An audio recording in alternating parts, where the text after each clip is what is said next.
everyone. My name is Katie, and welcome to the Greenland Quilter channel. Tonight, I have Dani of So Not an Expert.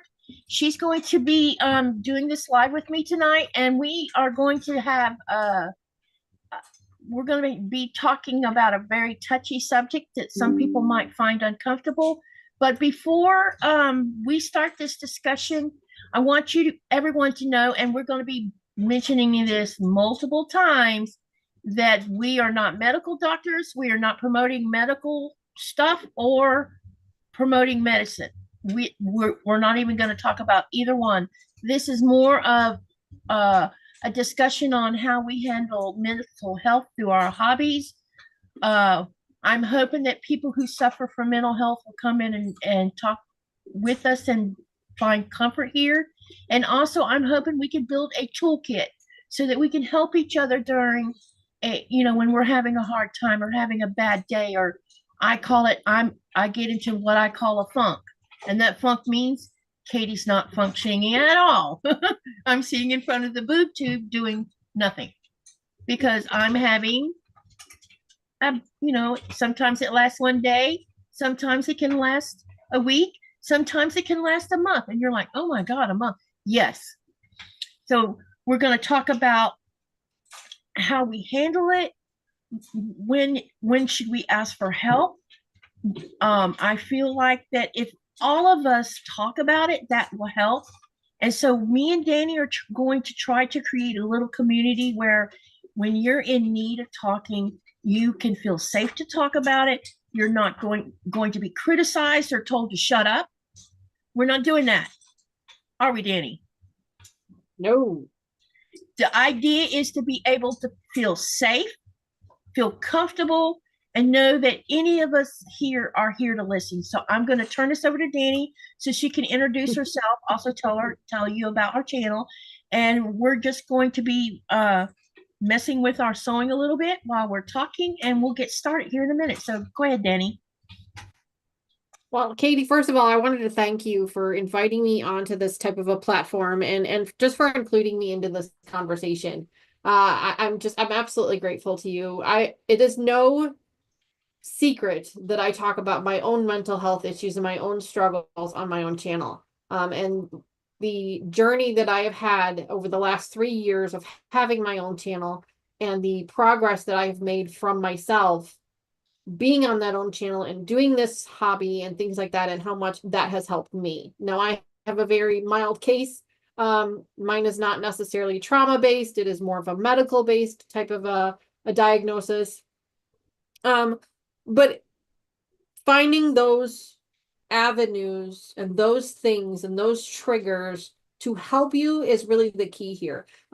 Try out different things, work through different things, stuff like that. But on my channel, that's what we do. We come together every week on our live streams. I have a live stream on Sunday mornings at 10:30 a.m. Central Time, where we come together as friends. That is the whole point of my channel. It is not necessarily to make projects, although we absolutely do that as well. It is more about just hanging out with friends, being together, having a good time, supporting one another, preparing ourselves for the work week ahead if we have one, kind of letting ourselves decompress for a couple of hours every week before we have to go back into battle, as you will say, as you might want to call it. So that's what I do over on my channel, and I know Katie kind of does a lot of the same thing on hers as well. So that's why her and I kind of partnered up on this together. This was her idea, but I jumped on board right away because I feel like it's a great platform. Like Katie said, we want this to be a safe space. We want this to be a space where if this is something that you suffer from, here's a place where you can be with other people who do as well, so that you understand that you're not alone in this. This is not there's nothing wrong with you specifically. This is an encompassing thing. Other people have these same situations, these same symptoms, these same struggles, if you will. I struggle for the right word because I want to make sure I'm not offending anyone. But like you said, Katie, we are not medical professionals. We can't necessarily offer you any advice for your own situation. All we can do is we can tell you what has and has not worked for us specifically. And maybe those things will help you, maybe they won't. But Katie and I have grabbed a couple of other resources that we're going to be throwing out to you later tonight, throughout the stream tonight, of phone numbers and places that you can go to get some help for yourself. If you need it, if you feel like you need it. One of the best things that my mom said to me when I first started to realize that there was really something going on, that there was really something different, she looked at me and she says, do you ever have those days where you just don't feel normal? And I know that sounds weird to some people, but for those of us who have those struggles, she hit it right on the head. She hit it right on the nail. Like, you just don't feel normal. Like, you don't understand why you're going to, your feelings or your emotions or whatever you're doing is going to an extreme, and you can identify that you're doing that. And I think that's really the best thing that she ever did for me, was she made that comment to me. And that's when I realized maybe there is something wrong here. Maybe this isn't normal. And maybe I do need to find some help and contact my medical professional, my health professional, to see if there's something that I can do. Now, I have been on and off medication since I was a teenager for various forms of depression and anxiety and combinations of the two. And I am not currently on any medication. But I'm not against, and I don't look at it as a hindrance to myself if I do need to go back on medication for whatever reason for any length of time. I've been lucky enough. Some people have to stay on medication for very long times, and maybe they are or are not comfortable with that type of a situation. But you have to do what's best for yourself. If the medication is helping, then that's what you need to do. If the medication's not helping, then you need to talk to your professional and find some other way to help. But that's what we're going to be doing today, is we're just going to kind of open up the space and just kind of talk about our own journeys. We're not going to get into any specific details about the whys, or the hows, just kind of the what we do. And obviously sewing is a huge part of that journey, especially for me. I went on a hiatus for a little bit. I'll tell you guys a really quick short story. I went on a hiatus for a little while. I was sewing for a while off camera before YouTube. I was sewing for a while. I really liked it. I was having a great time with it. And then, like you said, I have these ups and downs, and I went into a downward spiral. I had a little bit of, I lost a family member that kind of triggered a lot of emotions and things for me. And I went into this downward spiral, and it got to a point where not only did I not want to do this hobby, but I didn't want to do things like shower on a regular basis. I didn't want to eat on the regular basis. I didn't want to do any of these things on a regular basis because I didn't feel like I had the energy to do them. And for some people, that sounds really strange. Like, how do you not have the energy to shower? Like, it doesn't take any energy. You're just standing there. But for some of us, it can be a very big struggle to come up with the energy to do those things. Some people don't eat. Some people who suffer from this, I'm just interjecting that part of what you're talking about. Some people don't even have the energy to get out of bed. That's how it depends on how heavy of what you're in at the moment is affecting you. Mine's a lot of times is I don't even call it bed. I just lay there and watch TV. Go ahead. Keep on going. Sorry. No, it's okay. I just want to interject that because you mentioned not showering and stuff. Yeah, go ahead. No, yeah, for sure. So I kind of put the hobby aside. I closed up the cabinet, and I didn't get to it. I didn't have the energy for it. And then one of my friends reached out to me, and she had a bit of an emergency situation, and she really needed my help. And I'm the kind of person that will always help no matter what. And or as much as I can anyway. And she really needed my help. She had an emergency situation. It was gonna force me to pull the sewing machine out. And the last couple of times I had tried to do that, I had broken down in tears trying to use the machine. I don't know why. It's just an emotional thing for me. So she forced me to sit in front of it and work through it and get in front of this machine and start using it again.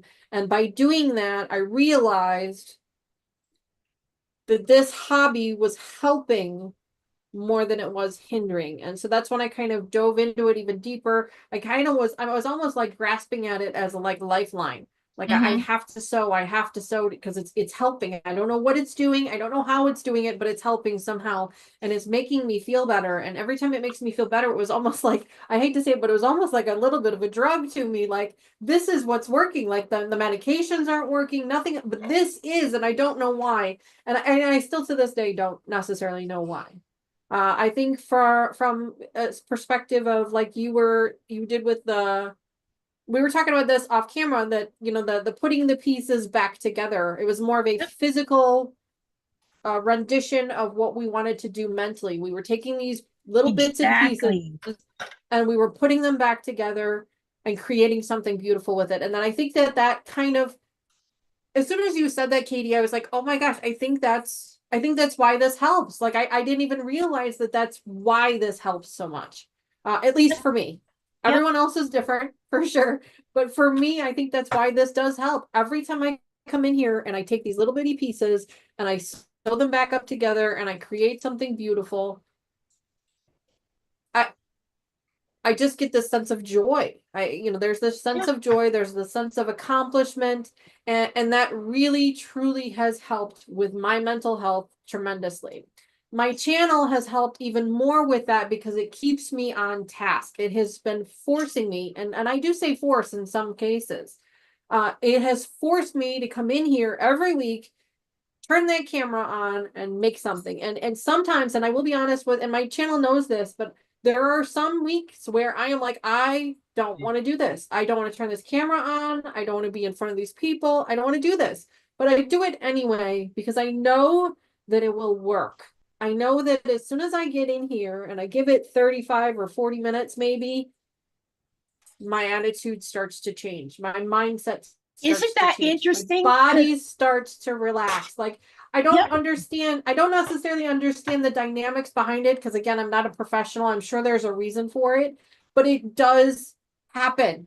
It does. And it took me probably a good 6 months to a year of having the channel to realize that that's what was happening. And so now I know that. And so on a Saturday evening or early Sunday morning, when I've got a live stream and I'm feeling like, I really don't want to do this. I really don't. I'm just not up for it. I really don't want to be in front of the camera. Like, I just don't have the energy for it. I remind myself that it will be worth it. Yep.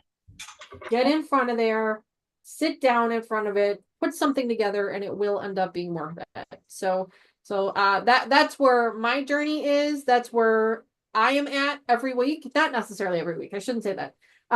Some weeks I'm fine. Some weeks I don't necessarily need to sit here in front of the machine. I just want to Yep. because I love that. I love it. What we're doing. But I you said that to me, Katie, when we were talking about setting this up. You said, mending the pieces back together. And I thought, son of a gun, that is exactly what's happening. And I feel like that's a physical, I forget what the word is, but like a rendition of what's happening mentally. Yeah. Yeah. Like you nailed that one on the head. Like that is what I'm doing. I'm taking these little bitty pieces that are all scattered all over the place, like my brain is right now, and I'm putting them all back together. And I'm not changing them in any way. They are still the same pieces that they were before. I'm just rearranging them and creating something beautiful with them. And I really think that really puts it into perspective for me, for sure. You're right along what I feel a lot of times. Can you tell us a little bit about what kind of um I don't know if you've been diagnosed or what you suffer from, but you mentioned anxiety. Do you know what type of anxiety disorder you have? No, I do not. It was a very mild case of anxiety when I was diagnosed with it. At that time that I was diagnosed, they didn't have a specific name for it. And I didn't dive deep enough into it to know exactly what kind of anxiety. I know it's not trauma based. It is completely medical based. Basically, my doctor explained that it was a chemical imbalance in my brain, and that at the time medication would help with that some, but a change in diet, a change in exercise, just a change in perspective would also help as well. Okay. I have been diagnosed with a couple of things, nothing too specific. That I work through on a day, like I said, mild depression, anxiety. Um, I have well, they termed it that one way back when, but they called it adult ADD. Uh, Uh-huh. but I think to some extent, I think we all have that at some for some extent. But those are all things that, you work through. Yep. Well, a lot of what you're talking about, I experienced too, I'm going to take you off spotlight now. Okay. So, as you can see, Danny has a certain her depression and anxiety, as she said, is chemical born. Mine comes from trauma, and I'm not going to go into detail of what kind of trauma or anything like that. But I think that as a teen, I can remember a couple times as a teenager where things was really rough at the time, and I didn't want to live, but I didn't do anything to myself either. Um, but I didn't at the time. I don't even know that I was aware that maybe I had an anxiety disorder, much less that I was depressed because of my environment, because I'm a product of my environment. And so I didn't realize until after I had my third child when I suffered from postpartum depression. And when I suffered through that, it triggered everything else. I mean, it was crazy what happened. It was like a domino effect. Mhm. Because when I Yes, had that that's first, exactly what happened to me. yeah, Mhm. it was just this nasty little domino effect, and that triggered Mhm. it. And then after we got worked through that, then I had when my you know when my father passed away, um, everything from the past got put right in my face. you know, Mhm. because you know most of us when we're growing up and because my stuff is trauma based, so all of my depression Mhm. and two anxieties I suffer from, and I also have PTSD. All of this is trauma based, and so Mhm. when you're growing up and you're experiencing these traumas, there's no one you can go talk to because you're it's like I told Danny, and I didn't even know what I didn't know until I was talking to my younger sister. My younger sister said something that really hit home. She said the reason we never told anyone what was going on until we had reached a certain age, when we did ask for help and didn't get it, was fear. Fear kept us in our place. Fear kept our lips zipped because we knew if we spoke about it, when we got home, we knew what was going to happen. And I Mhm. didn't realize that fear was the main reason that we never went to get help, or we never asked for help, or we didn't tell anyone because we were too scared because we knew what he was capable of. And so when I hit adulthood and I went through the postpartum, and then he passed away, and then I really started suffering. My kids will tell you that let's see, my oldest was uh she was maybe between 12 and 13 years of age when I had my shutdown.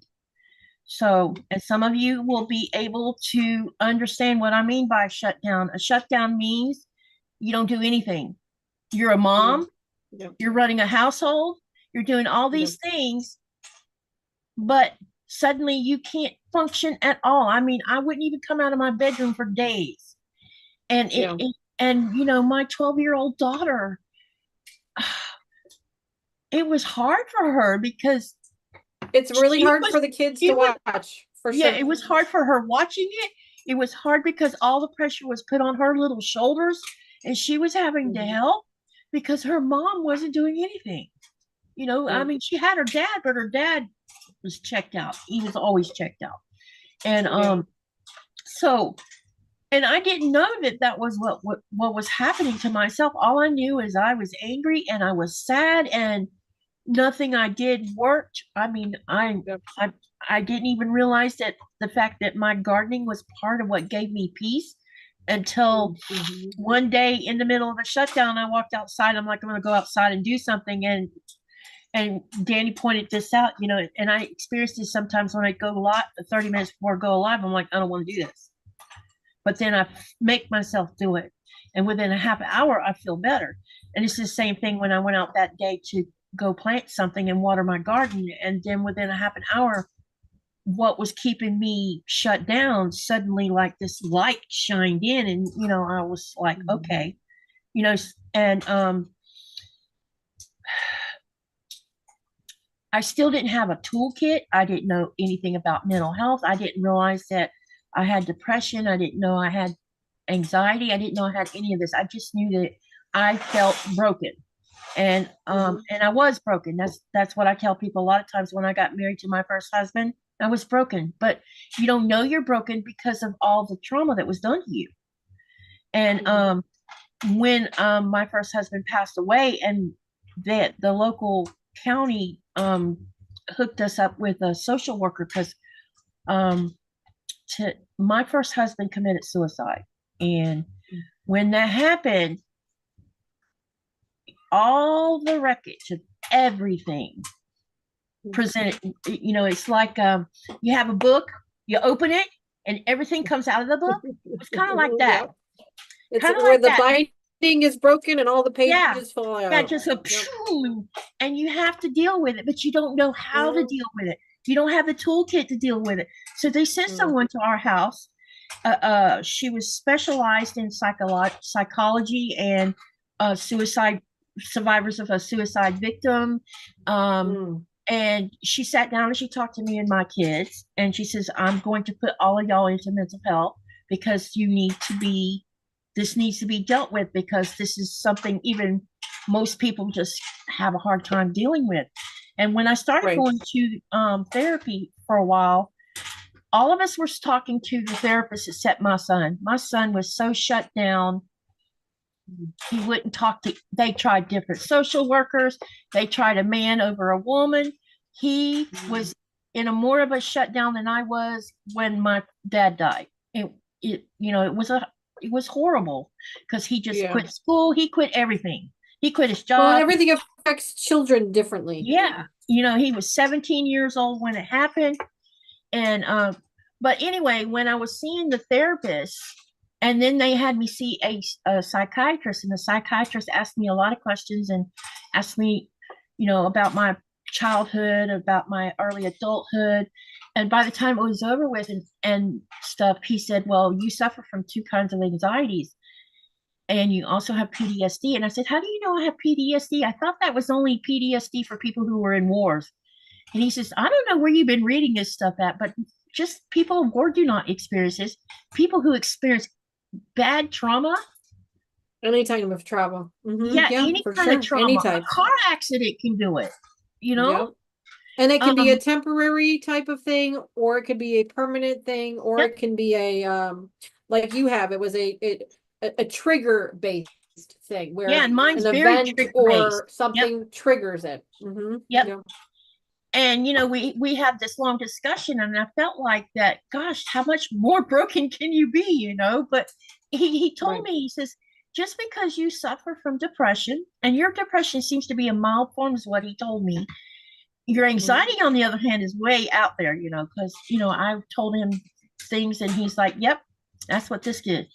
And so, but he told me that just because I had all of this didn't make me a broken person. And I had to grow to understand that I'm not broken that way. Yes, we have to fit, you know, a lot of what we talked about, you know, one of the biggest things was is learning my triggers. But, you know, I am 62 years old and I still find I have triggers I don't even know I have. Still to this day, like, they come out of nowhere. They just blow you out of the water all of a sudden. I can tell you that a slamming door is a trigger. I could be going, and I didn't realize it was a trigger until I go get my medicine from the hospital here, and the pharmacy's in the basement. There's these big, heavy doors all up and down this long hallway, and they have those hinge things that makes the door shut. Well, when the door shut, it shuts. But do you know how it sounds to me? it sounds like somebody going boom, slamming it. And I Yes. have to sit and breathe and concentrate Mm. not to flip out. Yeah. Yes. Mm-hmm. So basically, while we're talking about this and you're hearing a lot of this stuff coming out of my mouth, you're thinking, well, okay, what do we do about it? So the we want to be able to talk about it freely. Mm-hmm. There Yes. is no With no no one, judgment. no judgment here, none Mm-mm. for any of Nope. you that want to share. Not from me. None from any of us. Secondly, Mm-mm. I'm hoping by the time we get a few months into this, all of us can share what we do. I know all of us have a toolkit. Even some of us might have a itty bitty toolkit. Some others might have big toolkits on how they handle their Yes. mental health. And I'm hoping Yes. that over time, each of us can share what we have in our toolkit to help others, because you've heard this saying, and it's been being said a lot lately, is if you give someone a smile, you could change the world. It's the same thing with Mm-hmm. sharing your Right. toolkit.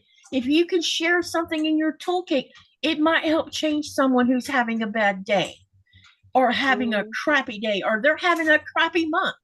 If you're in trouble and you have no one to talk to, we're hoping to have a door open that you will feel safe enough to come and say, I need help.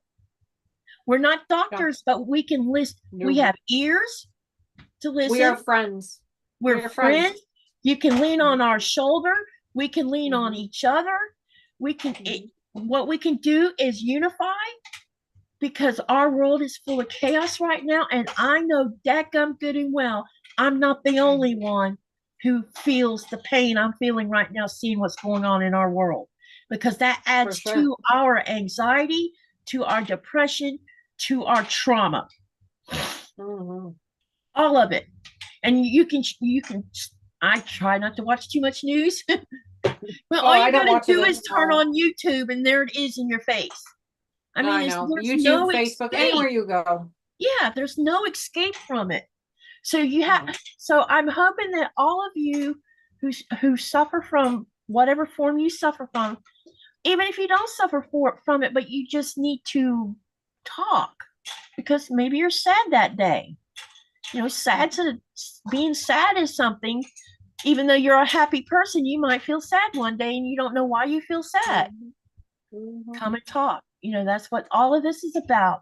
And I need to catch up in the channel real quick. I have ignored everybody. Sorry. Oh, no, that's okay. There's a couple of, I've been keeping an eye on it, a couple of social workers in our chat, which is fantastic. That's great. They are the experts for sure. Oh, Myra's one of them. That is great. So Myra, I call her, some of y'all probably say, hey, saw me say, hey, sissy. I was talking to Myra. Myra and I have been friends, golly, I don't know how long now, but we met each other through a group of people that we were friends with. And we started out in an online group, and it migrated into meeting each other personally. And so once a month we were getting together and spending time together. And that's awesome. Me and her husband, Bill, have been friends for a long time. And me and Myra, that's why we call each other sissy, because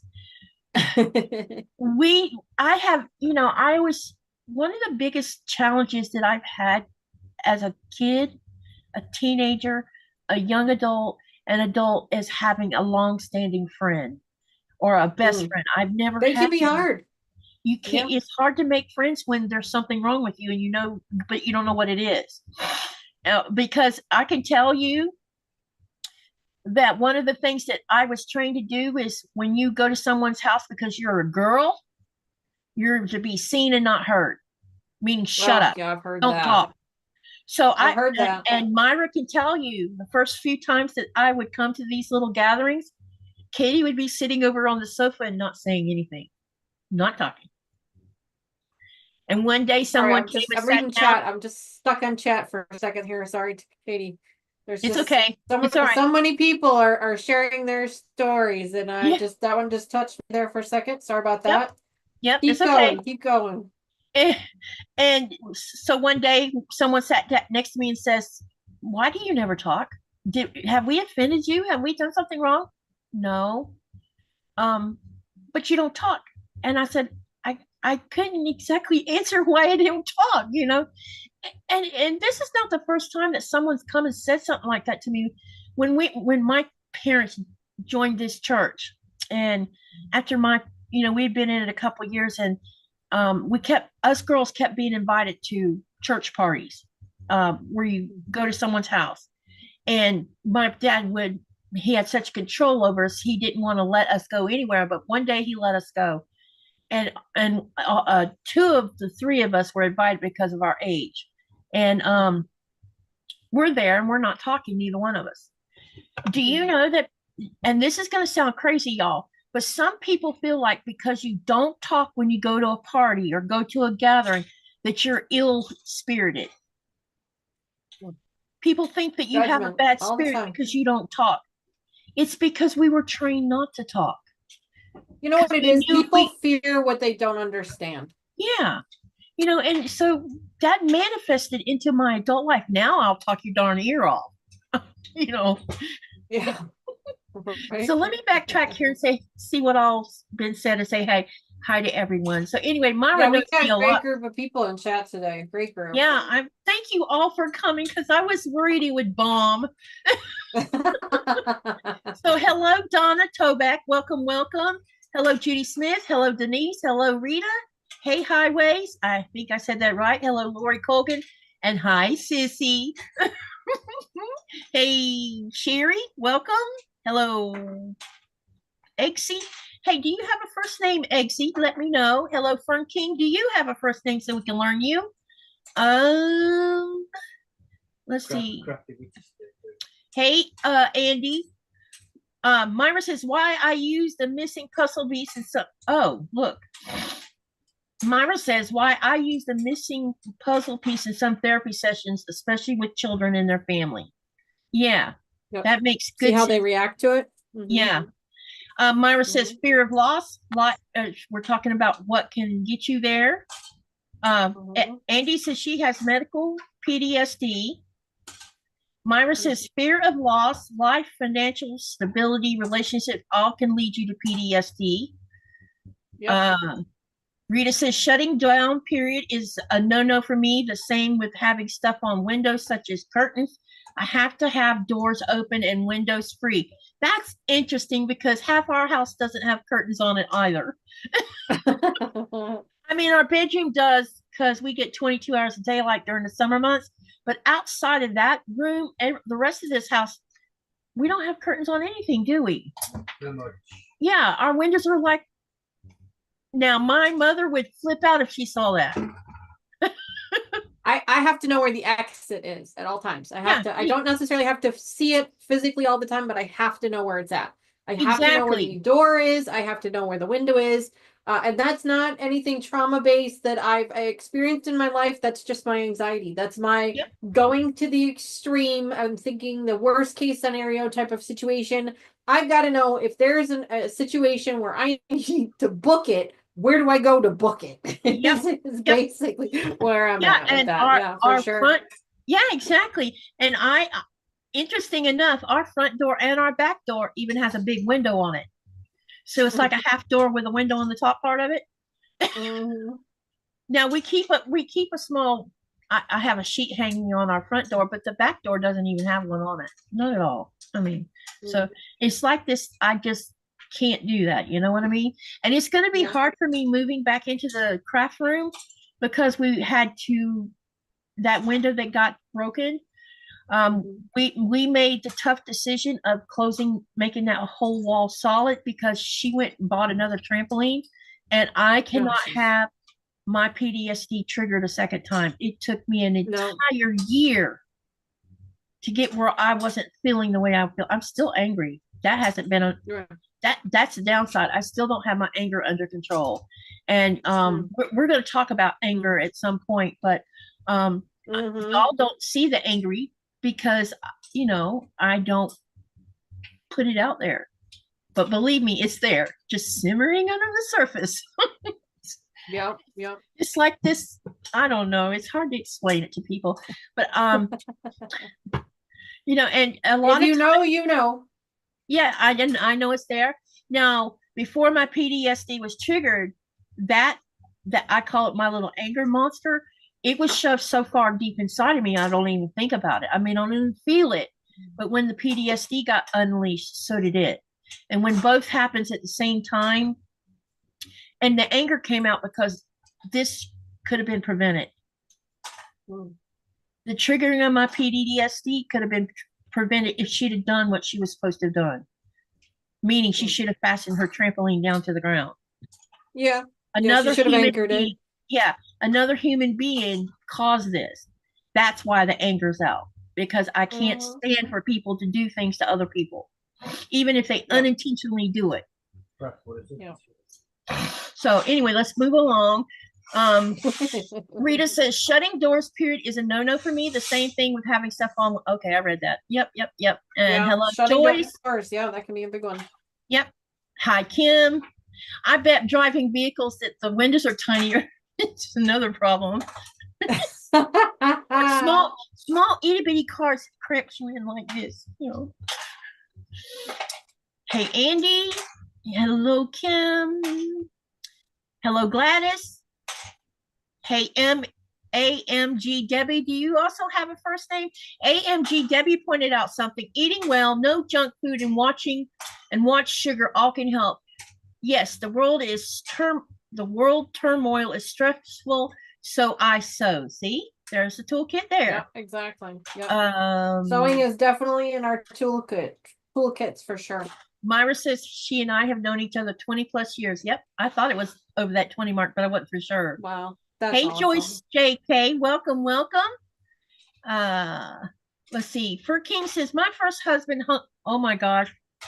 Yeah, that's why yeah. My daughter can't watch movies that have hanging in it. See, there you go. It's like me with guns. And Fern, thank you for having the courage to share that. Yes. When you guys see me get excited about people using guns to hurt each other, the reason I feel the way I do is because that's how my husband ended his life. You know, we had a gun in our house that hadn't been shot in 36 years. I mean, we were married 21 of those. His dad had given him that shotgun for hunting, and so it sat in our house all that time. We never, because I don't like shotguns to start with.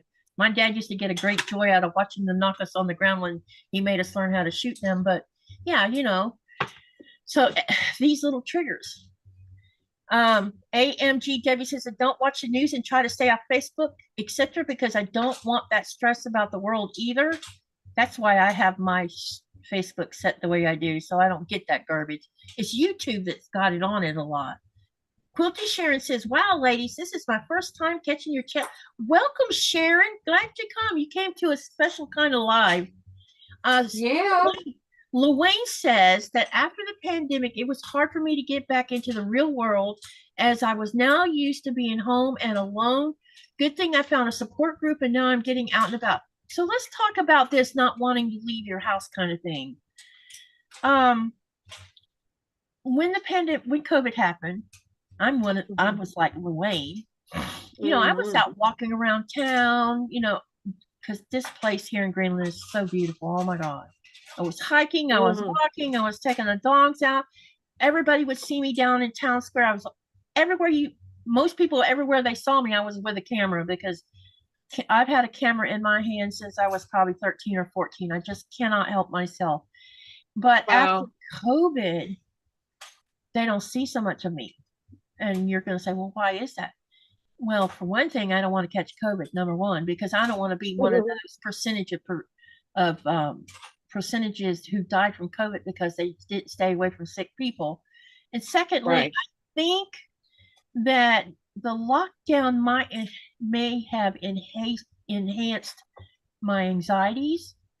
And I think it did for everybody to some extent.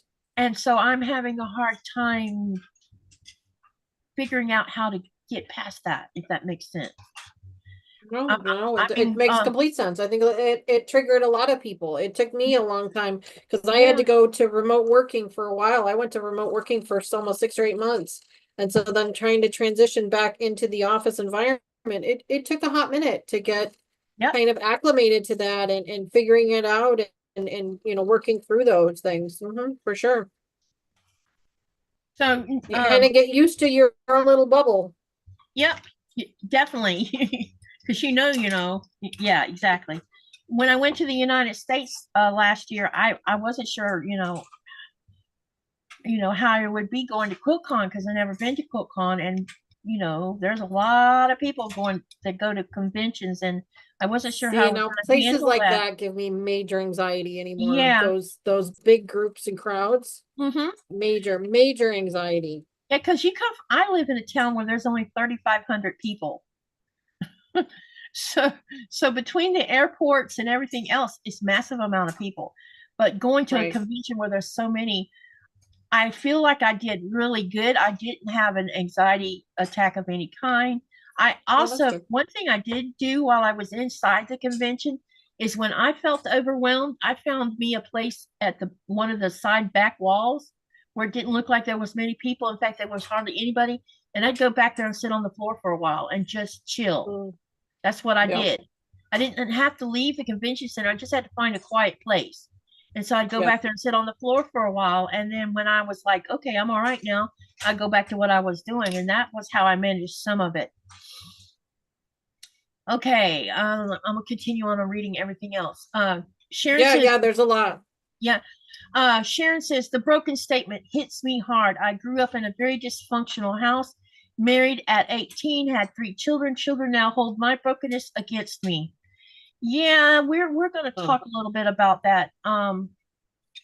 When I had my shutdown, I didn't realize that during and I didn't even realize it until well after the loss of their dad, me getting out, and the kids don't say a lot. They don't talk to you sometimes. They don't tell you, you did this, and your brokenness is now part of my brokenness. And I don't I even finally, think sometimes they realize yeah, they don't I don't think they understand what their yep, own feelings are sometimes. yep. And one day, me and my oldest daughter sat, because I felt a strain between me and my oldest daughter for the longest time, because she left home before all the crap hit the fan with him ending his life. Mm. And I felt like there was something between us, but I didn't know what was wrong between us. I just knew something was wrong. And Mhm. so 2 or 3 years ago, we sat down and we talked for a long time. And she says, and we talked about my trauma growing up and the way her dad treated me, and how all the signals that would have warned would have been a warning. So listen, when you leave childhood and you don't know you're broken, number one, not then at the time. Number two, most of us who have experienced the kind of trauma I experienced will marry someone similar. Do we set out to find someone like that? No. The warning signals between me and him were there before we got married, but I just wanted to be loved. I wanted to feel Mhm. loved. I wanted someone, Yep. I just wanted to feel like someone cared about me. And when Mhm. he told me I was going to be his whole world, I believed him. Right.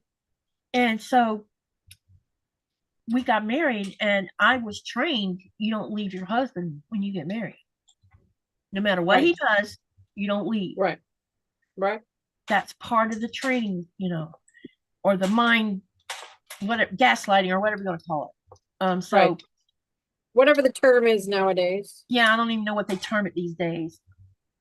But when we sat down and we were talking about this, and I told her, about my trauma growing up and about what it was like between me and her dad, the stuff we went to before we got married, the stuff that happened after we got married, because babies don't have any memories until after they turn 5 or 6, and then they start remembering things as they get older. So Mhm. she didn't know what was really going on between me and her dad until she was old enough to understand something was wrong.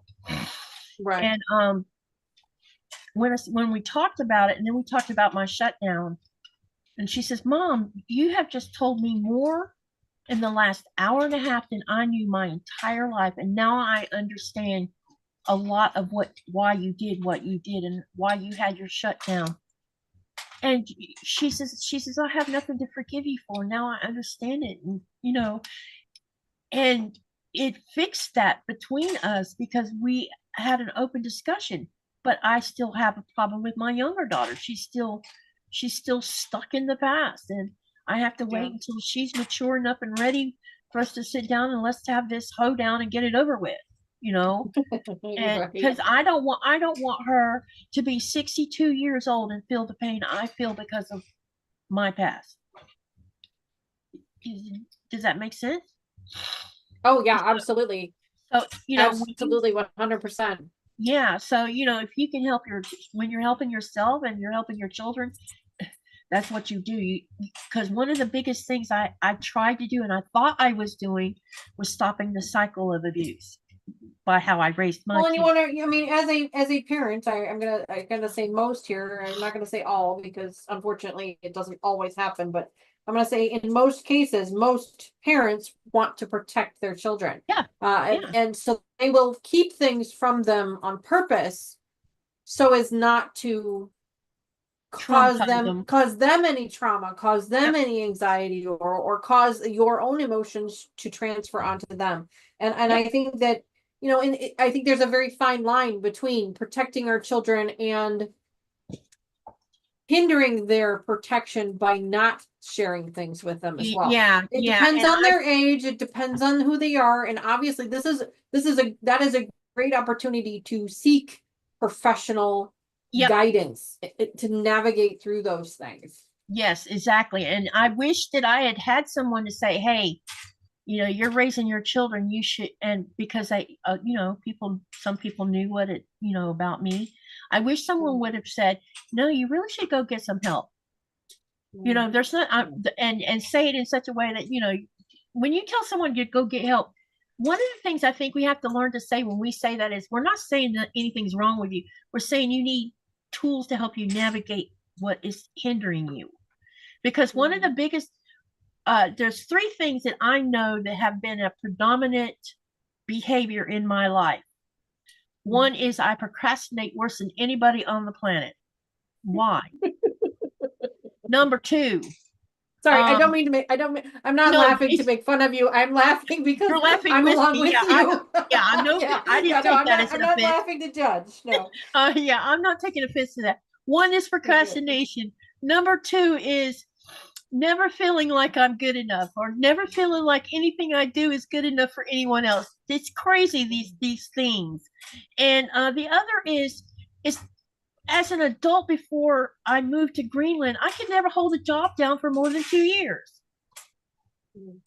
And then I would get fired. And what I would get fired for was nothing bad. It was just, well, you weren't fast enough, or why can't you? This one job I had, I worked for a convenience store that was all this convenience store company was owned by a local in Columbia County, and he had like 30 of these stores. And the supervisor, who was a bit of a, I don't even know what to call him. He would go to all the challenge. A challenge. Look at the challenge. He was a challenge. And he would come in there every so often and he says, why can't you be like your sister Cheryl? Because and I'm like, I'm not my sister. What is your problem? And it was because Cheryl,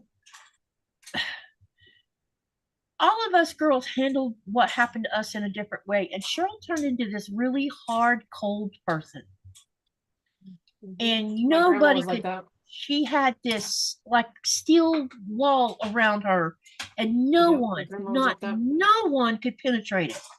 And she would tell you right to your face what she thought of you too. She didn't have there was no barrier of, if you say something. There was no filter. There was no filter, yeah. And so she reached management really fast with this company. I mean, I worked almost 3 years before I even was asked to be a manager. And at the time, I really didn't know I wanted to be a manager. And I realized after 6 months of being a manager, no, I don't want to do this. This is not what I want to do. But, these things all contribute to how we become or when we hit adulthood, whatever reflected to get us there. A lot of times, if we don't have tools, we don't have someone we can go talk to, there's no support whatsoever. A lot of times, because we have none of these things, we make decisions by what we think is right to us, which might not always, it might be self-defeating yourself because of it. Does that, I think I'm getting that across. No, I agree with you 100%. Just a So, quick pop in here from chat. There was a person here, Rita has been sharing quite a bit, so I just wanted to give her a quick shout out. She says there's been a huge stigma about getting help lately. yeah, And I'm hoping that she means a stigma in the right direction, because I'm hoping she means that there was this, you don't want to get help, you don't want to talk about it, you don't want to do these things in the past, but I'm hoping that mindset is changing. And if it's not changing where you're at, that's what the goal of this conversation exactly. is. Yes. So Our I'm goal glad is to that she try to mentioned change that. that. Yeah. Yeah. Exactly. Yeah. Our goal is not necessarily to change it for, the world, but at least for our communities. We're going to start with our communities and we'll slowly grow out, but at least for our communities, that's why we want to make sure that you guys are aware, the people that are your friends that are watching, friends that are in chat, that you can get help. You should get help. We want you to get help. We want to help you. There are those things out there. So for and sure. asking for help doesn't mean you're a weak person at all. It means you're.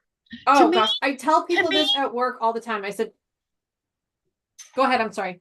To me, it is not being weak to ask for help. It means you're brave enough to open your mouth and say, I need your help. Can you help me? 100%. I tell people that at work all the time. And if that person can't help you, that person will say, well, give me a minute. I'll find someone who can help you. So never ever think you've got to keep your mouth shut. Never. 100%. Yeah. I'm a common, I actually use that quite a bit, especially when I'm training people, is asking for help is not a weakness, it's a strength. Yes. Because you are admitting that you are above your skill level and you need someone to help you with it. It is not a weakness, it is a strength. Exactly. And that doesn't only just go for the professional nature, but it also goes for what we're talking about here as well. Okay, I need to go back. There's some great conversations in chat. Like I'm trying to keep up. I'm backtracking. There's just some awesome conversations going on in chat. I just want to quickly say thank you to everybody in chat for the amount of bravery and the amount of openness and the amount of acceptance that we are having in chat. It's unbelievable. It's really, I keep getting a little choked up, and that's why I keep doing this. I don't know if you guys are seeing me do it on camera. Yeah, I saw you do it. I've just been so moved by it. Just the reaction that we're getting from this, Katie, is as I think is beyond what we were expecting. We were really kind of, our anxiety kicked in, and we're like, this is gonna be awful. What if everybody leaves and we bomb, and then they stop coming to our YouTubes because we offended? Because one of the biggest things, and I'm sure that you feel this thing. One of the biggest things I worry about, because we're on this platform and we're out there in your face, is offending y'all and y'all never come back. Because of something I might have said, or something Danny might have said, or something someone else said, instead of taking to heart and maybe reevaluate what you thought you might have heard. You know what I mean? Because or at least give me the opportunity to explain it. Yeah. Maybe I didn't choose the right words, or I didn't explain it in the right way. So give me the opportunity to explain what I meant by it. Exactly. So that maybe I can change your perception, or maybe I can just change the way I meant it. Exactly. Because a lot of times what you hear and what you understand are in two entirely different things. And then those, especially those of us that suffer from anxiety, we often change the words in our brain. We change what we're hearing or what we're seeing, or we start implying things that aren't there. Yep. Or we add implications to things that people don't necessarily intend. So it's all about perception and changing your perception. Yep. A lot of times I think that when someone says something to me, I think they're being mean to me. But they're not. They didn't even what they were saying was not meant out of malice. And I've had to learn that. I've had to learn the difference between someone being annoyed and someone being angry because I didn't know the difference. Yeah. Okay, let me read some of these. Joyce says, I've been lucky, never had COVID, neither have I, but seem to catch anything else that goes around and very seldom leave my house. Boy, do I know that. Right. Yeah. Especially influenza. My goodness. Well, there's just so many different strains of it. Yeah, there is. And then Rita says, I know what you mean. I want to go to one here, talking about quilt show probably, one here in QuiltCon in Phoenix next week. Just not going to happen, she says. Luane says, my bag is packed and he's ready. I'm glad you're going, Luane. It'll be good for you. Yay.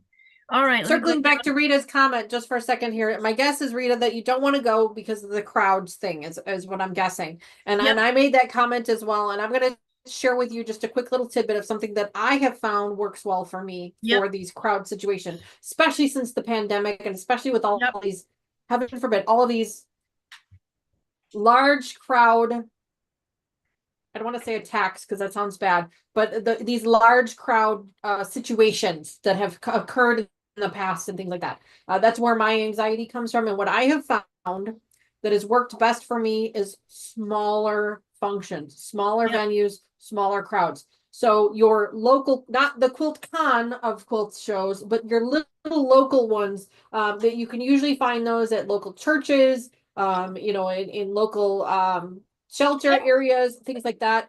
Churches are a big place. They're common for craft shows and things like that. I have found those have helped me build up my tolerance for the general public a little bit. Yeah. So maybe if that's something that was something you were doing before and it's not something you can do now, maybe try that. Maybe try going small.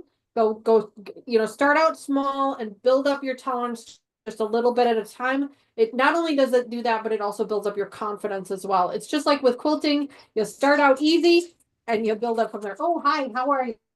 Sorry, my dogs just are running and I think they're all playing.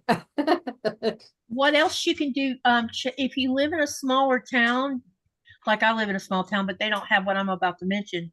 But I know in Lake City, they had them every fall. They have a fair every fall. And yes, a lot of people go to the fair, but they also have craft shows inside the barns and stuff. And you can go on because they're open. This is what I used to like to do to go to things like that is they would be open, say, like 2:00 in the afternoon till midnight. Okay. And there's always a lull of when the crowd comes versus when it's a massive amount of people. You just have to figure out what like 3:00 in the afternoon might be a slow time, or 5:00 in the afternoon, or 4:00. It's the same thing with restaurants. Me and Nikolai we'll go to the restaurant around 4 or 5 o'clock versus going at 6 or 7 o'clock. There's not so many people. I wish I could do that. Yeah, not every place is like that, but some places you can manage that. So if you don't have a local quilt show, try going to your local fair and just figure out when's the slower time of the day to go to the fair to see the craft show, and that'll help desensitize you. It's not going to fix all your anxiety. Me and Danny are not saying it'll fix it, but it will help you navigate. It may help. It should help you, hopefully help you navigate a bigger venue. And there is smaller quilt shows. Keep an eye out for somewhere nearby you that has smaller ones. Like I went to one in Fresno, and I went to one in San Francisco. No, not San Francisco, Sacramento. I went because I was already in California at the time, and both of those weren't even a quarter of the size of QuiltCon. Was there a lot of people in either one? There was people there, but I went like at 3:00 in the afternoon, I guess it was. I didn't go at opening. If you can avoid being there to stand in a long line waiting to get your tickets to go in, and be patient and wait to go a little bit later in the day, you're better off to do that than to try to challenge yourself to stand in a line and risk catching something. Because that's what I did with QuiltCon. QuiltCon offered you could go pick up your tickets the day before, and they had an hour setting of when you could go get it. And I went at a specified time, and when I went, there wasn't this many people there, and I got my tickets right away.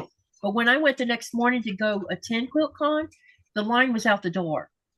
It was Right. crazy because people were picking up their registrations. So you have to just Yeah, figure. I try to go in the off hours and the off time and the off peak times. Google does a really great job, and this is just another one of those little tips and tricks for you guys. I know not everybody is savvy with Google, and that's fine. But if you are going to a specific place, sometimes you can type into Google the exact when you're doing a Google search, you type in the name of the place you're going to, and a lot of times it'll give you the peak hours for places. It'll give you the busy times and the not so busy times of things. And I have found that to be really helpful for me, Yep. especially when I'm doing when I'm doing shopping and things, because I do a lot of my shopping on the weekends. I have used that to kind of help me gauge the size of the crowds in stores. I can't shop at all during Christmas season because the crowds are just they're way too much for me. So I found the non-peak busy times to go in. And that seems to help quite a bit. Okay. Let me see here. AGN. Oh my gosh. AMGW says I have never been to Sewing Quilting Expo, but I'm retired now, and so every day would love to learn more things, but I know it is expensive to go. That's true. Then Luane says the movies was my main outlet. I renewed my AMC pass so I can return to the movie. Oh my gosh, I like you. I love. Hey, Kristen, welcome, welcome. Then Rita says my anxiety is due to I'm actually almost blind, and then my spine is bad. I had a spinal cord stimulator so I can walk, but it is not working now. So my legs give out off. Oh, I'm so sorry, Rita. Physical ailments can also impede upon mental illness as well. Yes, it can. Yeah. 100%. They can. And I can only imagine. I have back problems myself, not nearly to Rita's level. I'm lucky. But I have had surgery on my back before. And before we figured out what the problem was and I was able to get some relief, not 100%, but some relief from it. I know how upsetting that was and how the anxiety she mentions, the anxiety that fueling her anxiety and the fear of leaving the house because you don't want to fall and you don't want to make things worse and you don't want to be a hindrance on anybody else. I understand all of those feelings. They are valid feelings. They are valid. I understand them. And it really comes down to I mean, you know yourself, you know your limits, and so I'm not going to tell you what you should or shouldn't do because you know your limits. But try not to let fear rule those limits. Yeah. Try not to let your fear set those limits for you. Make sure that the limits that are set for you are the limits not because of your fear, but because of your ability. Yep. It's important. That to me, that's important. Now, I know that's easier said than done for sure, but that was one of my biggest problems with my back is my legs actually would just completely give out on me. I'd be walking down and they would just stop. So I was constantly either and I'm pretty young, but I was on a walker or I was on a shopping cart or I was on something because I had a nerve damage in my back that would literally just cause my legs to just go out from underneath me. And so there was that fear that I don't want to be in a grocery store somewhere and fall, and break something. I don't want to be, alone by myself somewhere. And that fear is real. And I understand it. And, like I said, you can't let the fear drive your restrictions. Yeah, because fear It's will okay to walk be you down. cautious. It is 100% okay to be cautious, but try not to let that fear Yep. create more restrictions for you. Yep. Is all I'm saying.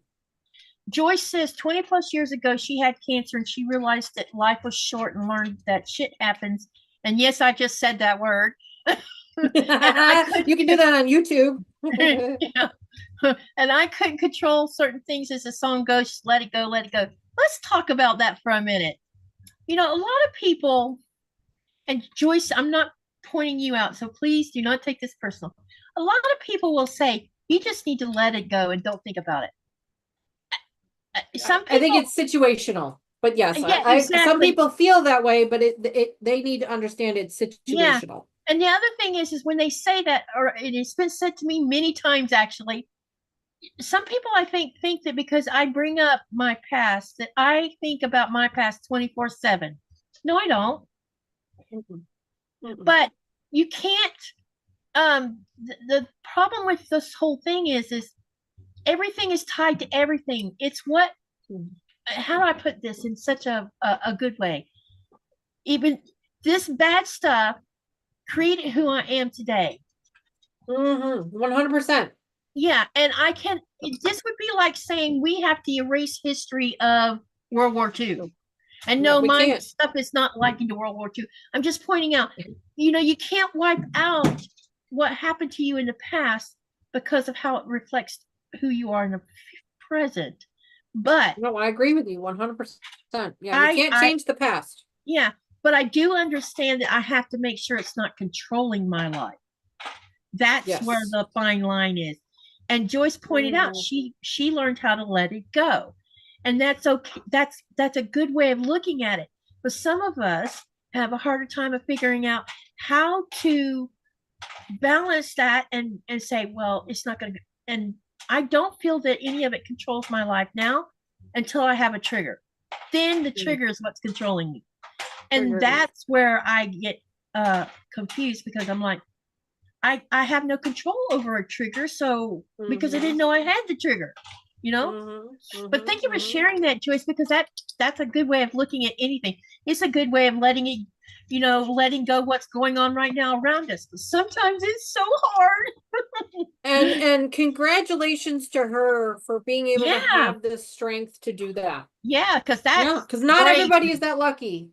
Yeah, Not everyone is that lucky. I wish yeah. everybody was, but not everybody is. But that is also what this is all about, is trying to help give people that confidence. And that's a tool, 100%. Joyce, when you took on that thought process, how did you get yourself to that point of letting it go? What did you do to get to that point where you could think of it that way and not think of and not let it control you anymore? How did you get there? Maybe you could share that with us because I would love to understand how some can get there sooner than some of us who don't get there until it's harder for some of us to get there. Put it that way. How did you get there? What did you do to get there? I would love to know I think that. it's contextual too. I think it Yep. depends on the context of whatever it is that she's letting go of, for Yep. sure. But yeah, I have to agree with you, Katie. There are certain things that I wish I could let go of. Yeah, I wish I didn't Like have. I even tell that in my brain, like just let it go. Like why won't Yeah. you just let this Why go? does You this know, make like my thing is I'll tell Nikolai, why does this make me so angry? And he's like, I don't know, baby. It'll and leave when that's it's when the sewing room and coming in here really, really helps. Or another hobby that you have that distraction yeah. really, really helps. One of the things that I have discovered living here in Greenland, when you've heard me a lot of people heard me say that I like to go commune with nature. There is just something about leaving the house, leaving especially if we get to go out on a boat. Because when we go out on a boat, but we go 2 or 3 hours away from our town, there is no towers, no cell, no technology, no nothing. Now there is a Sounds sat like phone on heaven. there is a sat phone on that boat, but that's for emergencies. But my point is when you get out to nature, there's no human noise other than maybe a jet flying over the top of you or something. But outside of that, all the sounds, the smells is all pure nature. And there's just something about when you get out there, you forget about everything. I mean, all of it. You are there in the moment.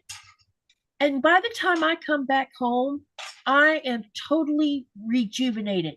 Now, the rejuvenation may not last forever. It'll last a couple weeks, and then I'm like, oh, I need to go back to nature again, to escape life. Right. Yeah, I know. To escape life, But yeah, I think the reason I bring that up is because I having a sewing hobby or a gardening hobby, or some people like to cook, some people like to crochet and knit, paint, draw, watch movies, listen to music. That's another one. Music. It's always music. You Oh, know? Music is I it's just sometimes if nothing else lifts my spirits, and Nikolai will tell you this, he'll say he can tell I've in a bad mood for no reason whatsoever other than it's part of the nature of me. And mm, I'll put some music on, and then about 10 minutes later, I'm doing this and I'm smiling, and then I start singing. So, yeah, if you guys are a follower of my channel, then you know that music is a huge part of my channel. I have music piped in to my channel. You will always hear it in the background whenever we're doing our live streams. I actually have music literally playing in my ear right now because I cannot handle silence. Silence gives me anxiety. It's a trigger for me. So I actually have music literally piped into my ear right now. Oh, so you're hearing very quietly, but it's just that background noise enough to get rid of the silence. Because that is a huge trigger for me. So on my channel, music is huge.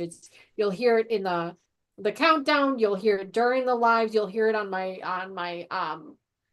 pre-recorded videos because mhm. it's a huge part of who I am and what helps me. And I'm hoping that for some of you, it will help some of you.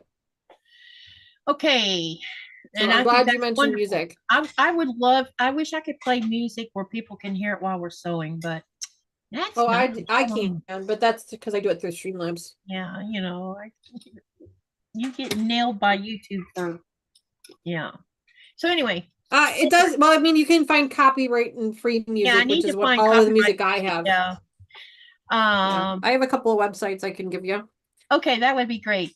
Andy says, yes, Joyce, 8 years cancer free here too. So Andy's cancer free also. That's wonderful. And I am remiss here because I didn't see that Melissa is here. Fieldhouse is here. Apparently, she now has a Yes, channel I she's didn't here. know about.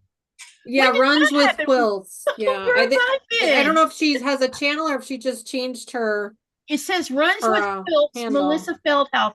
My goodness, I'm so sorry if I didn't know about that.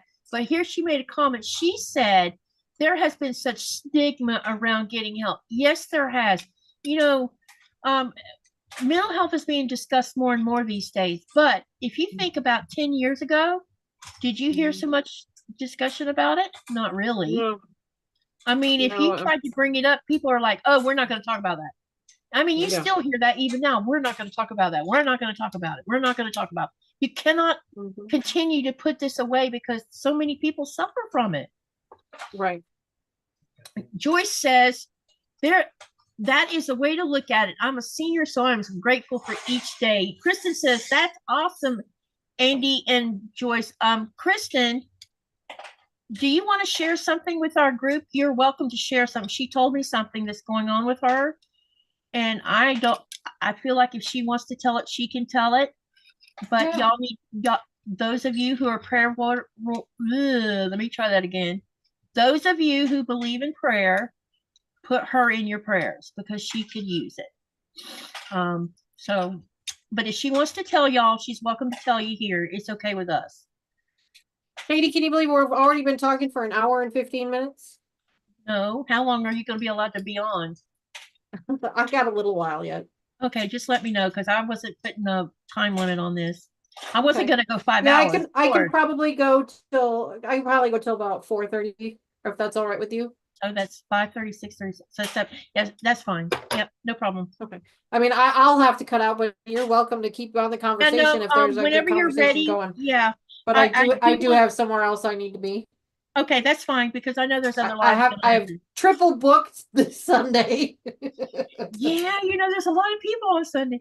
Okay, so and I'm almost to the bottom here too. Okay, Oh, because there's good. some things we want to mention also before we do cut out. We're not running off yet. No, One, no, not I yet. want we want all of you to know that this is not a one-time affair. You're okay about doing it again next month? Yeah, let's set some up. Yeah, I Okay. think that let's ask them. I mean, what do you guys think? Is this something you would like to see and or need on a regular basis? Yeah, first let's do this poll and then I'll make a new poll for that. What I did is I put on a poll. I said, do you suffer from a mental illness challenge? Because I didn't know how else to word that. Yeah. 53% says yes. and 47% say no. Now, what I meant by mental challenge, I meant, do you suffer from anxiety or depression or PTSD or sadness? You know, that, you know, just because you're sad, you can be sad and not be depressed. There's two different, I guess you can look at that. There's a very big difference between the two. You know, some of us only experience sad. I can remember I experienced sadness, but I didn't know, I don't think it was depression, but now I can tell the difference between depression and sadness. Sadness just means I'm just unhappy about it. Not unhappy, just having one of those weird days, you know. Right. Depression, on the other hand, can, you know, make you, I don't know. Y'all know. Yeah. All right, I'm going to change this poll. All right, let's make a poll about whether they want to do enough. So what we were wanting to see is, first of all, y'all have met our, well, we didn't have an expectation actually, because I was concerned we were going to bomb this. But y'all Sherry, OCD absolutely does count. OCDs count too, yes. I forgot. Yes. Yeah, that definitely counts. Anything that's not, I don't want to say normal, because nothing's normal these days. I mean, I don't even know if I understand what normal means. I really don't. Because what you agree with think you. is normal, someone else will say that's not normal, you know. I think it's a matter of if you yourself feel normal. The way I'm looking at ask this question. Would you be interested in doing more of these, right? Something like this? Yeah. Yeah, something to that. On a regular basis, yeah. Rita says, I am in severe trouble if OCD counts. Yeah, OCD counts. Yeah, it does. It does count. Okay, the question is, would you be interested in attending more of these mental health lives once a month? We're not going to do it more than that, because I think that's just, we're not there for that.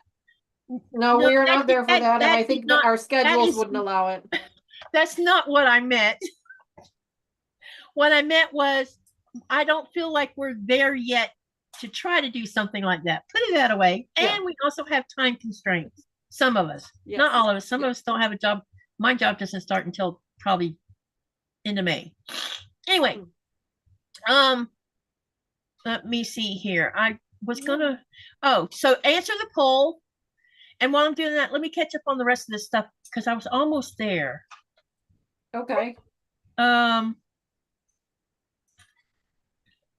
These other glasses. Yeah, I'm gonna share that with them in a minute, maybe. We're going to talk about something that me and my husband have in common in a minute that has to do with this. Well, I missed a few things, looks like. Myra said, wait. Joyce says, I used to like crowds, but all of a sudden I couldn't even go to the store without having a panic attack. You know, panic attacks. Oh, yeah, we're going to talk about that. Maybe not tonight, but we are going to talk about panic attacks, because you don't even know those are going to happen until they happen. Nope, there's no they're trigger based. They're trigger based, and when they happen, depending on where you're at and how bad it is, will determine if there's someone around you that knows what it is and how to help you navigate when you're having it. They can be terrifying. Yeah, I had one on an airplane. And let me tell you what, if it wasn't for the person I was going to be sitting next to and the two flight attendants, I don't know what would have happened, because my meltdown happened right in front of everybody. And it was, well, because, and you know what triggered it? What triggered it was this, two things.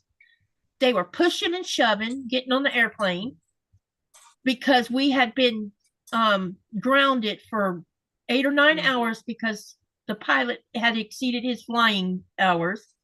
And secondly, there was 2 people at the back of the airplane where I was going to have to sit, arguing. Those 2 things. And all of a sudden, it blew up in my face. And normally I fly with, the doctors give me medicine for flying with. It's not flying that's the problem. It's people that's the problem. And Yeah. I can't stand people Ain't that touching the me. truth? I can't stand them touching me and bumping me. There used to Ain't be that back the in the day. truth? Yeah, back in the day, if you bumped into someone in a grocery store, you would say, "Excuse me," or "Oh, I'm sorry," and get out of their way. These days, nobody does that anymore. It's like, I'm just going to run you over. Mm-hmm. So that day, I didn't have any medicine in my system because the doctor will only give you enough medicine for travel hours. So if you get grounded somewhere and there's no contingency, your Yeah. medicine runs out, you're on your own. But now they don't Mm-hmm. do that to me anymore. Now they give me a couple backups in case that happens. And I do not use medicine until I'm supposed to use it. And Until it you does need to use it. Yep. till needed. Yes. So Mm-hmm. I have never been abusive with medicine. After living with a man who abused drugs, no, I don't do that crap. So anyway, Mm-hmm. Rita says my first business was a computer one, then sold that to a tech, then owned a business selling pumpkins, Christmas trees, and fireworks. That's an interesting combination. Then she That's says fear different. does It's not. different. She says fear does not run my life. Never. I am just Good. careful. It fell about a month ago. Okay, that's what y'all were talking about a minute ago. And then Luane says, I dislike going anywhere here due to overcrowding on public transportation. Yeah, I can imagine that, Luane. That has to be hard. Yeah. Rita says trauma from her childhood at 8. She had trauma. Her trauma started at 5, and it was called traumatic amnesia. Yes. That is a thing. Do you guys know that when you and we'll talk more about this on another live probably. Do you know that when trauma becomes so excessive or so cruel or so bad that because I have what I call them black spots in my memories, and I don't know why I call it black spots. It's the only way I guess it's the only way I can define it, and it just means It's trauma-based amnesia. Mm-hmm. Yeah, and I can't remember it, and I have and I can tell you for a fact that that's probably what it is because I can tell you that when something super traumatic happens and I'm experiencing at that moment, and then I go to bed that night, and then when I do finally go to sleep, and I wake up the next morning, I have no memory of it, none. I know something bad happened, but I couldn't tell you what it was. Yep. It's crazy. And the other thing that I learned how to do, and I didn't even know there was a name for it. They call it lofting, and y'all should not do this when you're driving because I've done it a lot. When you're driving. Yeah, it's where you get in your car and you're going to go to Walmart, and then you find yourself at Walmart and don't know how you got there. Oh, I do that a lot. It's called lofting. It's almost because every your day. mind goes somewhere else, and your muscle memory's taking you there, but your brain is not there. I call it autopilot. Yeah. So, but I learned how to do this when I was young to separate from some of what was being done to me physically. I would take my brain somewhere else. And I didn't know that was what it was called. And then I made a comment about how I got into Walmart and don't know how I got there. And someone says, do you know that's dangerous doing that? I'm like, doing what? What you just said you did. I said, yeah, but I don't know why I did it. And then they told me what it was, and I'm like, that's what that's called? Because I didn't know that. I mean, that was the first I heard. So your brain does interesting things when it's trying to cope. Yeah, it's how it copes. I think that because of those kinds of things that your brain does, it helps you survive bad things. Now, not everyone can survive bad things in that manner. Some people turn to drugs and turn to alcoholism, or they do both because that's their escape. But I never chose that path because, I've gone and got drunk a couple of times because I was having a bad day. And I realized getting drunk just made me feel worse. It didn't make me happy. So that's why I guess I never turned into that kind of, or to that type of secondary how to deal with life thing, and I'm not bragging. I'm just saying I made that choice not to use that avenue to escape life. and Right. because I didn't feel like it was going to help me anyway. Yes, I would like to not remember a lot of things, period, you know. Okay, Melissa says it has taken 12 years of therapy to learn how to let things I can't control go. It's not easy. It's never easy. You have to recognize that you don't have control over a person or a situation. I need to learn that, I think. But I don't know how to learn it.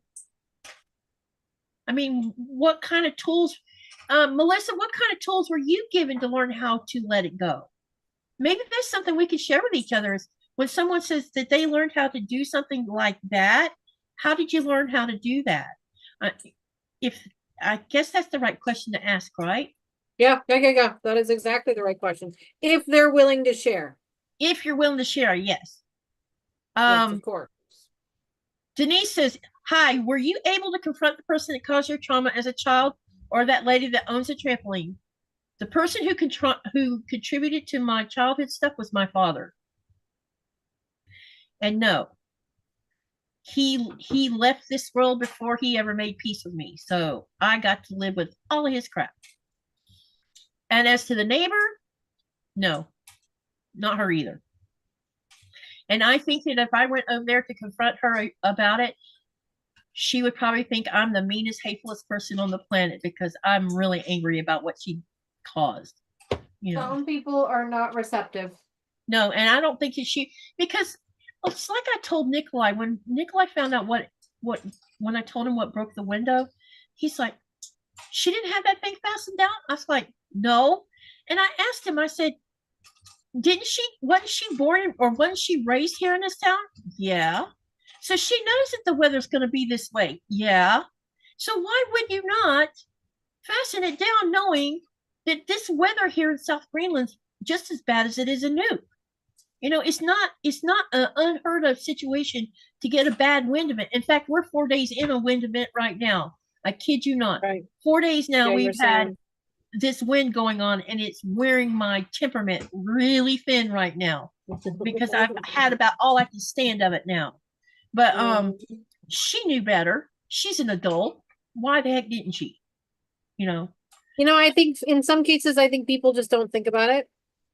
If you lived in Florida, you would be thinking about it. You should be thinking about it. Yeah, because if you know a hurricane's coming, you have days before that event comes to get all your crap out of your yard.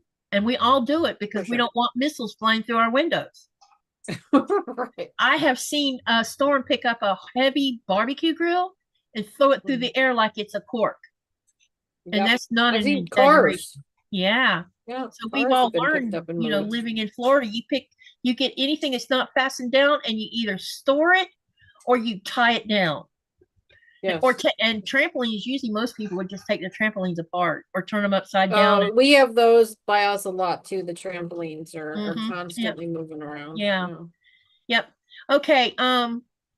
Let me see here. Luane says that is why I love living in California. I can go up to the mountains or down to the beach all on the same day, and leave the city noise behind. Yes.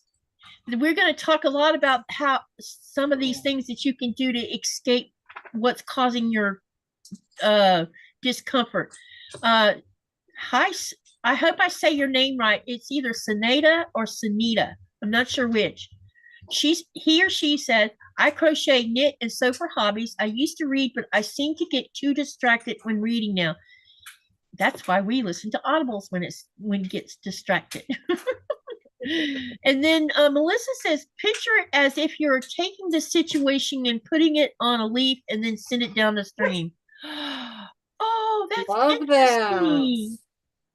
Love and that. Then Melissa's saying someone's music is amazing. So I'm assuming she's talking about yours, Dani.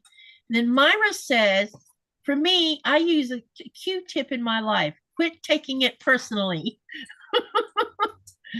And AMGW says, music can lift the spirits. Yes. And Rita says, I cannot do silence either. I have a big fish aquarium where I set up pipes that make sounds of pouring rain.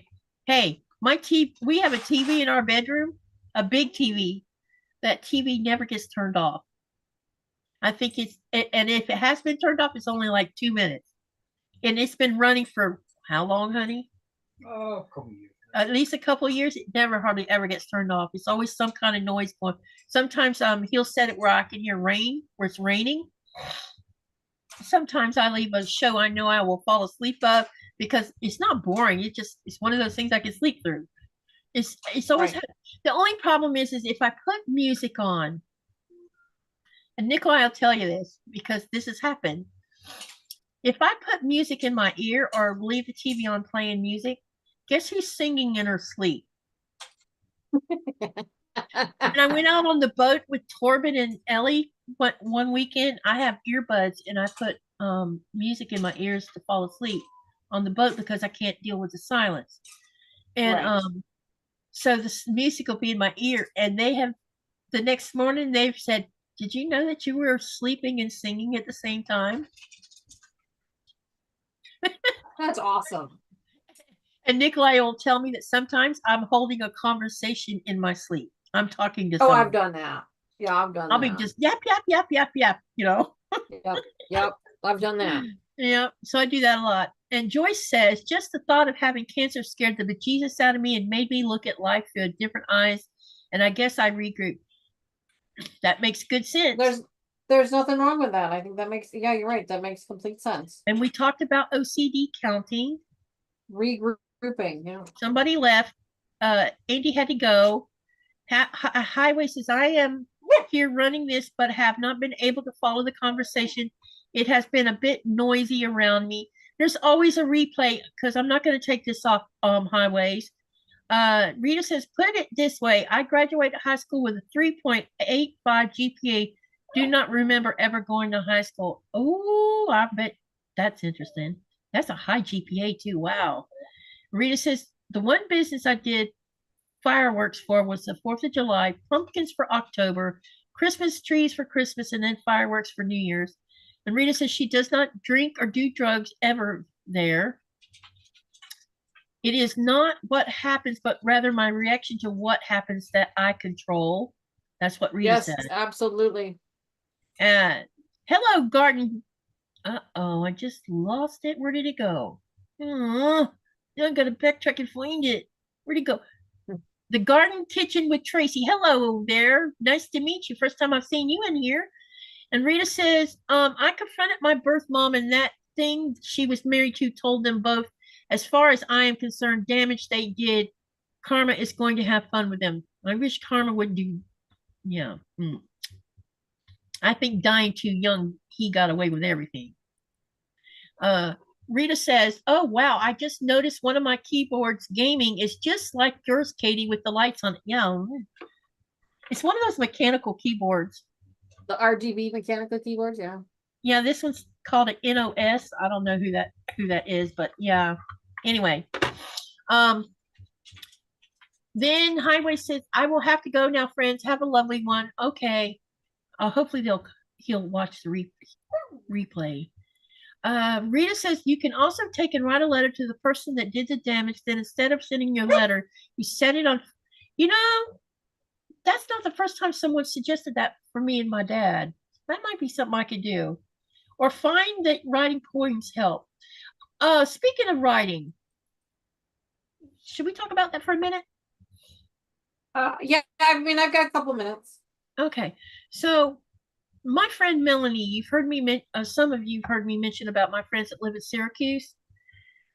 We've known each other since 1996, and when my father died, I was so angry. Oh my God, I was so angry between the shutdown and being angry. And one of the things Melanie told me was I needed to write a journal. And I'm like, what for? Why do I need to write a journal? And I can be obstinate sometimes. Actually, I can be obstinate a lot sometimes. And I didn't understand the purpose of it.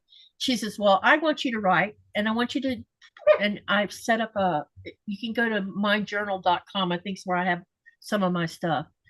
And she says, I want you to write it, and I'm going to go read it because I want to see if you're getting what it is I'm after. She wanted to read it so she could be a voyeur. That's not why, because she knew what was wrong with me because, we talked about it enough. Right. She wanted me to write it so I could get what was really making me angry out. And And for about 3 months, I'm not lying, I bitched constantly about it. I don't understand the purpose of this. Why do I got to do this? This is so stupid. And she's like, you can keep on complaining about it, but you're going to keep on writing until you figure out why I want you to do this. Because I was just being such a little brat about it. And then on the 4th month, I was having a really, really crappy day. And I sat down, and when I started writing, oh my God, the words were flowing off of my fingers and into the journal. And it turned out to be like 10 pages long. And when I finished it, I went back and I wrote it, and I'm like, wow. All that anger I had inside of me was in the journal, and it was gone from here at the time. And when so the next day she had read it, she comes back and she says, you finally get it. And I'm like, what do you mean? You finally understand why I had you write something. You let it out, and you let it come out through your fingers. And she says, I have a question for you. After you finish this, tell me how you felt. And I said, I told her I went back and read it. She says, and how did that make you feel? I'm like, it was like this big relief because I let it out. And she says, instead of let it go. I let it go. And she says, instead of you shoving all this anger because she knows that's what I do, I shove it inside and not show it. She says, instead of doing that, write about it. Let it out. Because if you keep on sticking it inside, one day it's going to blow up. And when it blows up, it's going to be a nasty one. And somebody might be the brunt of your anger. And you don't want someone else to be caught in that hot liquid of fire, And I'm like, yeah, that does make sense. And my middle sister, all 3 of us girls have anger, but my middle sister, she's the angriest of all of us. And that's the one I told you that has the steel wall built around her and has no filter. Right. When she gets angry, and I have been around her when she's gotten angry, and when she lets it out, it's like this tidal wave that washes over everyone around her, including me. Yep. And it's like sucks the energy out, right? Yeah, it's like it just goes, and I'm like, oh my God, I need to get away from her because it made me literally feel terrible. Yep. Yeah, and unfortunately, toxic environments, toxic people, those are all things that can feed into our own mental health. And it's important that we understand that it is okay to remove those people from your life or remove those people from your mind. It is okay to do that, no matter who they are. Sisters, brothers, mothers, fathers, uncles, aunts, doesn't matter. If that person is, like you said, sucking the oxygen out of you and really just causing this major mental breakdown for you, it's okay to walk away. So it is absolutely 100% okay to just walk away. Yep, you have to, because sometimes, my mother used to have this saying. She said that misery loves company. She is so right on that, because the more misery, that's a very common if you're miserable and you bring other people who are miserable around you, that grows exponentially. Before you know it, you have all this negativity, and you're not working through the problem to start with. You're just joining in the parade of people who are miserable. Yep, 100%. Rita says, you write, do not think, just write what comes to mind. And then she says, thus the letter anger goes up in smoke. That is, I need to write about the trampoline. That might just help me get over the anger I have. You might. It might work. You don't know. It might work. That's what this is all about, is finding these new tools that may or may not work for you. But give them a try. It doesn't hurt to try them. Yep. And then she says one of the books she read before her eyes got bad was called Courage to Heal. Good book. Let me write that down. Courage to Heal. Courage to Heal. It's a good one. It sounds like it's going to be a good one. Negativity attacks. Yes, it does. Wayne says, I made a cassette tape years ago telling my mom and dad how I felt growing up. I made the mistake of actually giving it to them. I was told to get over it and move on. when you challenge someone who's done the things that they've done to you, sometimes it backfires in your face. Well, they're not strong enough to admit when they are wrong. Yep. They just think So you're in being, those situations, it's best to just, like you said, hey, keep Jody, them for hello, yourself Lisa. and let them go. Yep. Yep. Whether Sometimes it be burning them, whether it be burying them, whether it be, tucking them away in a journal somewhere, whatever it is that makes it easier for you to put those thoughts in that page and let them stay on that page and not in your mind. Yep. Yep. Exactly. Okay. One of the things, you want to save it for another time, honey, or do it now? My husband and I have something in common, and he wanted to share it with you guys. When he was, you've heard me say that my first husband dispatched himself, and because someone mentioned about how their husband passed away, or the father of her kids, I don't know if they were married. Nikolai was 6 years old when his mother ended her life, and I'm bringing this up because a lot of us who suffer trauma end up with secondary problems, like with depression, anxiety. This man, trauma based. yeah, it's trauma based or chemical. Yeah, with Nikolai, when he lost his mother, he was 6, and he has memories of her. And I asked him, did she seem depressed? He says no. She just had a crappy boyfriend. He remembered that. And and he has an older sister. She's 4 years older than you. Yep. Yeah, she's 4 years older. And when that happened, she was sent to her grandmother, and Nikolai got adopted by a family that wasn't even related to them. So him and his sister didn't get to grow up together. This man has no anger. Oh. He has no anger toward any of that. Well, that's amazing. Yeah, baby. And he really does get mad anyway. And I think I always, I've made these comments to him a few times. I'm like, why do you love me? Because I got all this baggage and you have none. And he says, because I love you. That's what I told Mr. Wizard. I am a hot mess. Like, yeah, and his comment is, because I love you and because you need to be loved. He always says that. I need to be loved. And I need to be happy. And it's his job to do that. And he does. That is so sweet. And despite the, even though we have the same thing that we share between us, he just doesn't, he doesn't have this negative outlook about life. I mean, sometimes things really tick him off, but we all get ticked off about some things, but he's just got himself together, and I think that's what helps me stay together. That honestly is really awesome. To be frank, I don't know where I would be right now if he hadn't come into my life, because things were so hard back then, and well, that's great. And now my life is not so hard. I mean, I will always have to deal with all this other stuff, but as far as any more trauma being caused, that's done. That's ended as far as what got me how I am now. Okay.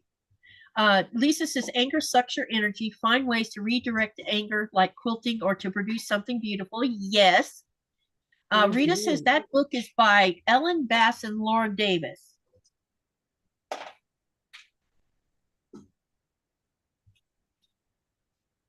I love what Melissa said here. She says, everyone has baggage. It's just packed differently. I like that. I like that. Too. I really do. That really resonates. Yep. That really resonates. Yeah. Yes. Well, Katie, I hate to do this, but I do need to take off. I've got another appointment here just at 5 o'clock, so I do need to take off. This has been an amazing conversation. I am so grateful to everyone that's been in chat, that's been participating in chat, the conversations that we've been having. This really is a safe space for people to come and talk. Thank you so much to everyone who has had the courage to share some of their stories. I'm baffled that you have that type of courage. I'm actually a little bit in awe of it. I wish I had that much courage. Maybe I'll get there someday. We'll see. But I am truly grateful to each one that participated in chat, and for those of you who are just watching and who are just listening, just hanging out with us and just resonating it just being here, just that support, that that shoulder to lean on, is really truly grateful. Thank you so much to everybody that's just been. This has been very much more warmly received than Katie and I had originally anticipated it to be, if we're being honest. And I Yeah, for appreciate sure. you, Dani, for saying yes and agreeing to Oh. this, because that meant you were putting yourself out there too. And John here says that is why he's your heart light. He opens your heart with love. That's why I call him that, But next month when we set the next live, we will start talking about tools. We'll be talking about that. So if you can make it to our next live, maybe you can make a list of what you have in your toolkit that you would be willing to share on a live with us in the chat, so that we can, because what I would like to do, or I'm hoping to do, is if we can get quite a bit of engagement back from you on what your tools are, I will write a blog with a list of tools to put in your toolkit. One other thing before Dani jets, what I do with those phone numbers? Oh, I got them here. Dani's going to give you, if you live in the United States, this is a phone number. If you are in a bad way, you feel like you're going to hurt yourself, or you need to really desperately talk to someone, she's got some numbers you can call, and it's a hotline, and you can call there. I don't have hotline numbers yet for Europe, but as soon as I find someone who lives in Europe, I'm hoping. And if you live in another country and you're in here and you know that you have a mental health hotline, please post down below the description box of this live video after it's finished the phone number, so that when we have our next live, I'll have it to share with everybody. Thank you so much for coming, and share your numbers real quick, sweetie. Yeah, no, that's okay. I just grabbed a couple. I will hopefully have more next time, but the National Mental Health Hotline for the United States, that's for any state you live in, any country. It's 866-903-3787. And then if you are, like Katie said, if you are considering hurting yourself or someone else, or you know someone who is considering hurting themselves, there's a 3-digit number that you can dial at any time from anywhere in the United States. It is 988, and that will connect you with the suicide prevention hotline, where you can get immediate help and immediate assistance. But do not be afraid to simply dial 911 as well. Here in the United States, our emergency phone number is 911, as I'm sure anyone in the US knows. Don't be afraid to dial it. I have family members that have dialed it before, not because there was a physical emergency, but because there was a mental one. Yep. It is a way to offer assistance. It is not just for car crashes and life-threatening things. These mental health cases can be life-threatening. Yeah. It's important that you get help, and remember that help is okay. It is okay to ask for help, and that is the most important message that we can give you today, is it's okay. You're going to be okay. Yep. Don't worry, don't fear asking for help. Don't let fear guide you. Go get the help you need. Ask for it. Look for it, for sure. Yep, exactly. So Rita says there is a website that shows all the numbers to call all over the globe.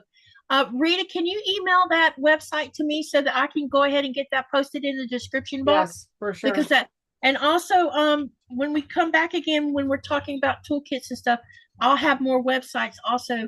There's some websites where they have little things you can also do, and maybe we can incorporate some of those as well. So yeah, for sure. And hi, for sure. Tomorrow, yeah, and Jody says, as I always say, tomorrow is a new day. That's a great quote. Thank you, everyone, for coming. We appreciate y'all so much, and we'll see you on the next live. Good night, everyone. Bye.